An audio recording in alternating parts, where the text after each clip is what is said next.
તો રાજ્યમાં હવામાનને લઈને મોટી આગાહી, હવામાનમાં મોટા ફેરફારના એંધાણ છે। હવામાન નિષ્ણાંત અંબાલાલ પટેલની આગાહી, આગામી 24 કલાક કમોસમી વરસાદની આગાહી। મધ્ય ગુજરાતમાં વરસાદી છાંટા પડી શકે છે। કચ્છના કેટલાક ભાગોમાં પવનનું જોર રહેશે। 14 એપ્રિલથી ફરી ગરમીનું જોર વધશે। 18 થી 24 એપ્રિલમાં ફરી વાતાવરણમાં પલટો આવશે।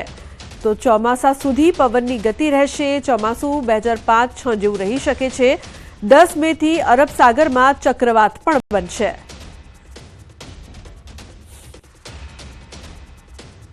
આગામી 24 કલાકમાં હવામાનમાં પલટો આવી શકે।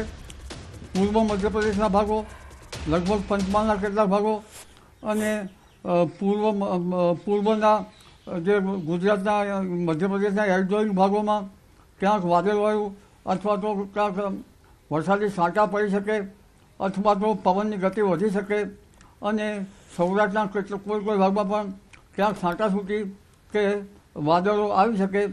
પછી કોઈ ભાગમાં ગાજવીજ થઈ શકે અને કચ્છના ભાગોમાં પણ પવનનું જોર રહે।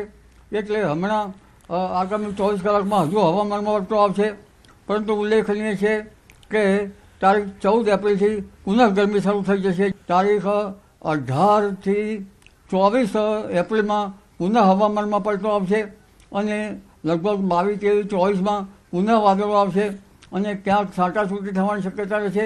એટલે તારીખ 18 બાદ હવામાનમાં પુનઃ ઘટાડો થશે, ગરમીમાંથી આંશિક રાહત થશે।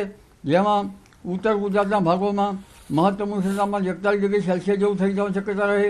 મધ્ય ગુજરાતના ભાગો પણ 41-42 ડિગ્રી સેલ્સિયસ જેવું થઈ જવાની શક્યતા રહે। આ ઉપરાંત એપ્રિલ માસ નહીં, આ ચોમાસા પૂર્વે પણ પવનની ગતિ રહેવાની છે, કારણ કે ગ્રહોણ દ્રષ્ટિએ જોવા જઈએ અથવા તો હાલની જે ગરમી અને હાલના હવામાન વાતાવરણમાં જોવા જઈએ તો ચોમાસા પૂર્વે કે ચોમાસા સુધી પવનની ગતિ વધારે રહેશે, પણ વિન્ડ ગસ્ટ પણ હમણાં વધવાની શક્યતા રહેશે।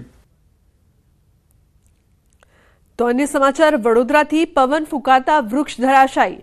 શાસ્ત્રી બ્રિજ પાસે લીમડાનું વૃક્ષ ધરાશાયી થયું છે। સુએઝ પમ્પિંગ સ્ટેશનમાં નાનું મોટું નુકસાન થયું છે। મહાકાય વૃક્ષ ધરાશાયી થતા ફાયર બ્રિગેડની મદદ લેવાઈ છે। ફાયર બ્રિગેડે નડતરરૂપ વૃક્ષને ટ્રીમિંગ કરવાની પ્રક્રિયા શરૂ કરી છે। તો શાસ્ત્રી બ્રિજ પાસે લીમડાનું વૃક્ષ છે તે ધરાશાયી થયું છે। પવન ફૂંકાતા વૃક્ષ ધરાશાયી થવાની ઘટના